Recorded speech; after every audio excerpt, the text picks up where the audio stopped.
Are you going places or left behind without a travel companion? Listen to how you can travel more independently.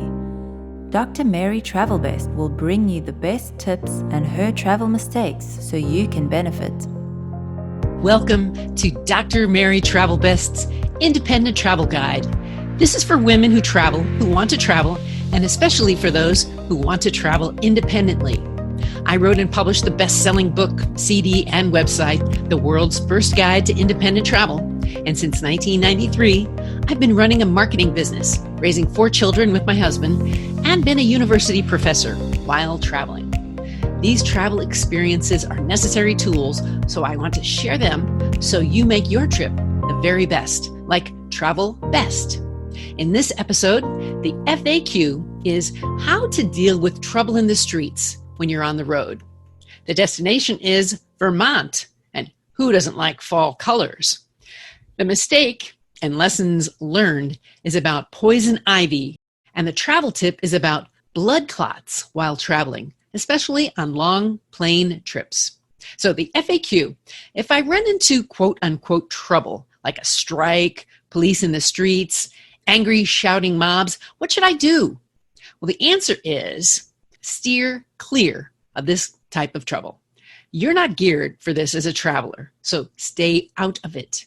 There is going to be unrest somewhere you go sometime, but if you expect any trouble, get as far away as you can quickly. As an outsider, you're not prepared to deal with the cause or the results, so stay away and be safe. While traveling in Minnesota, I purposely went away from the areas where there was civil unrest in the area around Minneapolis. I would recommend the same for you. You want to stay aware of this by listening to local radio and reading the news in the area. Overall, be prepared for unexpected delays and have a plan so you can be safe. Now for today's independent destination, Vermont, New England, and the colors of the fall. What is there to do in Vermont? Well, Vermont is for lovers. What are my favorite parts of Vermont?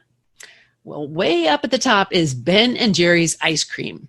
That's a favorite stop for samples.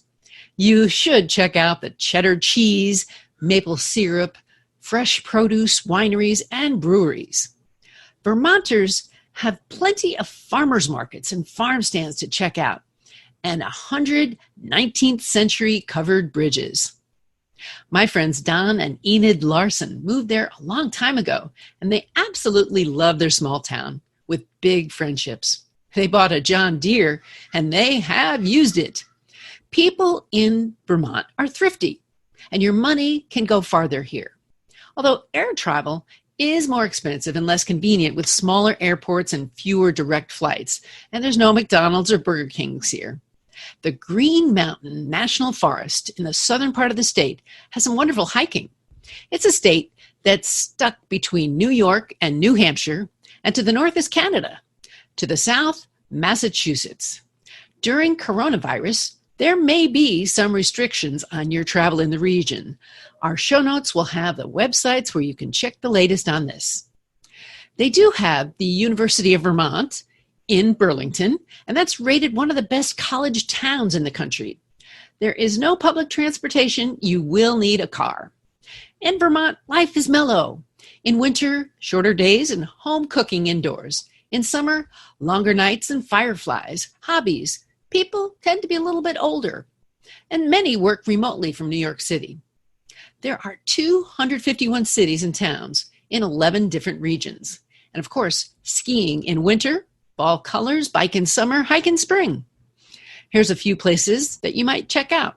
Killington, Manchester, Stratton Mountain Resort, Lake Champlain Valley, Stowe, and lots of bed and breakfasts and Vermont inns. It's a short distance to Boston, Montreal, and the fall colors. It's a great time of year to visit. On for the mistake and lessons. Poison ivy. Poison ivy is a mistake, and I finally learned my lesson. I got it bad. I was hiking in a national forest in the middle of a sunny day in the summer. Little did I know that I had the oils on my hands and was spreading that all over my body. Poison ivy rash is a type of allergic contact dermatitis caused by an oily resin called urushiol. It's found in the leaves, stems, and roots of poison ivy, poison oak, and poison sumac. And the resin is very sticky, so it easily attaches to your skin, clothing, tools, equipment, and pet's fur. So 48 hours after my visit to that national forest, my neck was full of red clusters, and I thought it was a heat rash. By the next morning, I had terrible rashes all over my chest and back. That was a big mistake. Further, I think that I had an allergic reaction that was not something good for me. The next time I went hiking, I wore long sleeves, long pants, and made certain not to touch anything that looked like poison ivy or other plant on the bad list. So for today's travel advice, I'm going to talk about avoiding blood clots. Now, if you have or think you may have blood clots, you should see your doctor for advice. Here are some other things that are good, even if you don't have blood clots. So get up and walk around often when you travel.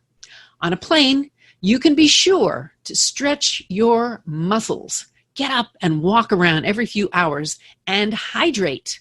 Some people say you can wear special socks. I'm not sure about that, but I do have lots of links in the show notes. And I want to bring meaning to your travel. So thank you for listening to the world's first guide to independent travel with Dr. Mary Travelbest.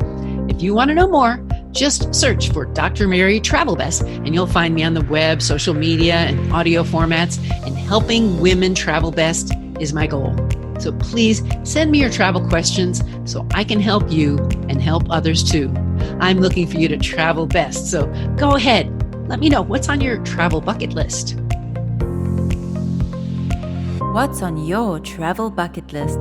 Tell the doctor and her team of women who travel the world seeking the very best. Dr. Travelbest, that is.